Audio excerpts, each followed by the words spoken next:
पुराने समय की बात है, जब पृथ्वी पर धर्म की ज्योति उज्जवल थी और राजाओं में सत्य, तप और भक्ति का वास था।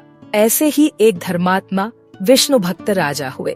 राजा अम्बरीश वे सूर्य वंश में उत्पन्न हुए थे और उनके हृदय में भगवान श्रीहरि की नित्य सेवा ही जीवन का लक्ष्य थी।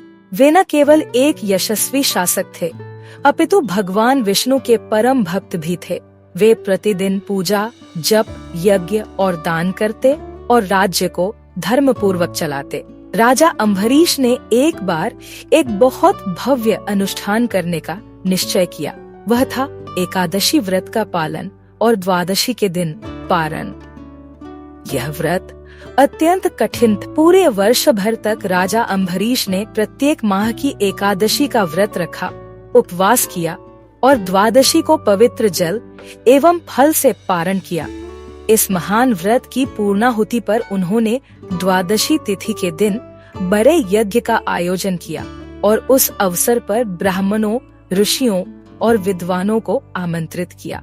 भगवान श्रीहरि की पूजा और चरणोदक पान कर राजा अम्बरीश ने मन में सोचा, अब समय हो गया है पारण का, किंतु पहले मैं अतिथियों की प्रतीक्षा करूं। इसी समय दूर हिमालय के आश्रम से महान तपस्वी, तेजस्वी और अप्रतिहत क्रोध वाले मुनि दुर्वासा राजा अम्बरीश के महल में पधारे। उनका आगमन असामान्य नहीं था, क्योंकि वे संसार में कहीं भी और कभी भी उपस्थित हो सकते थे और वे भगवान श्रीहरि के भक्तों की परीक्षा लेना प्रिय समझते थे। राजा अम्बरीश ने उनका स्वागत अत्यंत श्रद्धा से किया।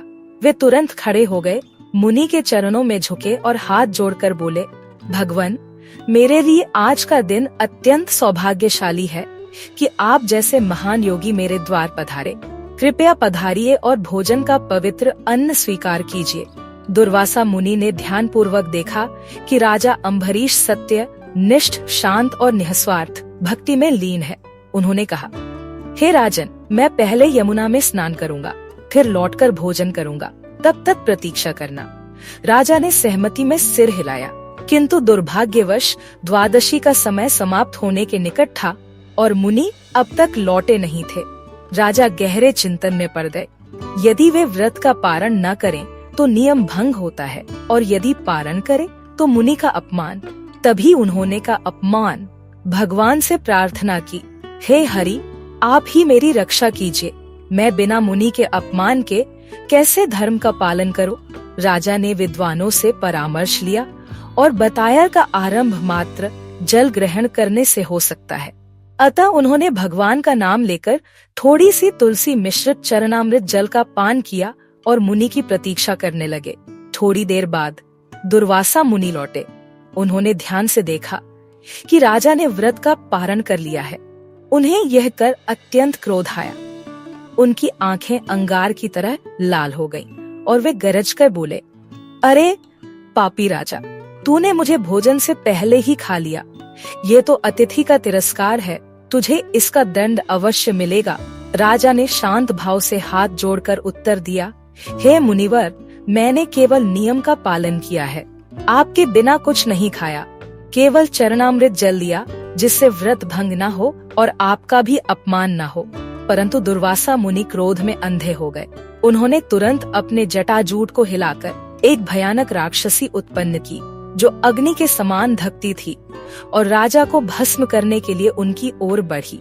सभा में बैठे सभी लोग भय से कांप उठे, परंतु राजा अम्बरीश का मन स्थिर था। उन्होंने न तो भय प्रकट किया और न ही प्रतिकार किया। वे अपनी भुजाएं जोड़कर भगवान श्रीहरि का स्मरण करते रहे। उसी क्षण आकाश ने भगवान विष्णु के सुदर्शन चक्र ने प्रकट होकर उस राक्षसी को भस्म कर दिया और फिर दुर्वासा मुनि की ओर बढ़ा। मुनि भयभीत हो गए। वे एक महान तपस्वी थे, किंतु सुदर्शन चक्र का वेग ऐसा था कि उसे कोई रोक नहीं सकता था। मुनि आकाश में उड़े, पृथ्वी पर दौड़े, सागर पार गए, ब्रह्मलोक पहुँचे और अंत में शिवलोक तक गए। उन्होंने ब्रह्मा जी और शिव जी से सहायता मांगी, परंतु सभी ने एक ही उत्तर दिया, हे मुनिवर, हम भी उस परमात्मा के अधीन हैं। सुदर्शन चक्र केवल उन्हीं की आज्ञा से रुक सकता है। आप उन्हीं की शरण में जाइए। थके, दुखी और भयभीत दुर्वासा मुनि अंततः वैकुंठ पहुँचे और भगवान विष्णु के चरणों में गिर पड़े। रोते हुए बोले, हे भगवान, मुझे क्षमा कीजिए। मैं आपके परम भक्त राजा अम्बरीश का अपमान कर बैठा। मुझे सुदर्शन चक्र से बचाइए। भगवान विष्णु ने अत्यंत गंभीर और मधुर स्वर में कहा, हे मुनिवर, मैं अपने भक्तों के अधीन हूँ, उनके हृदय में वास करता हूँ। जब कोई मेरे भक्त को कष्ट देता है तो वह मुझे पीड़ा देता है। यदि आप क्षमा चाहते हैं तो मेरे भक्त राजा अम्बरीश की शरण में जाइए, वही आपको क्षमा कर सकते हैं। दुर्वासा मुनि का अभिमान पूर्णतः चूर हो गया। उन्होंने अनुभव किया कि राजा अम्बरीश एक सामान्य राजा नहीं, अपितु सच्चे भगवान भक्त हैं और भक्ति की शक्ति तप से भी बढ़कर है। वे तुरंत पृथ्वी पर लौटे और राजा अम्बरीश के सामने आए। राजा तब तक व्रत पारण किए बिना उनकी प्रतीक्षा कर रहे थे। पूरे 1 वर्ष बीत चुका था। दुर्वासा मुनि ने उनके चरणों में गिरकर क्षमा मांगी। राजा ने उन्हें स्नेहपूर्वक उठाया और कहा, हे मुनिवर, आपने मुझे क्षमा योग्य समझा, यही मेरा सौभाग्य है।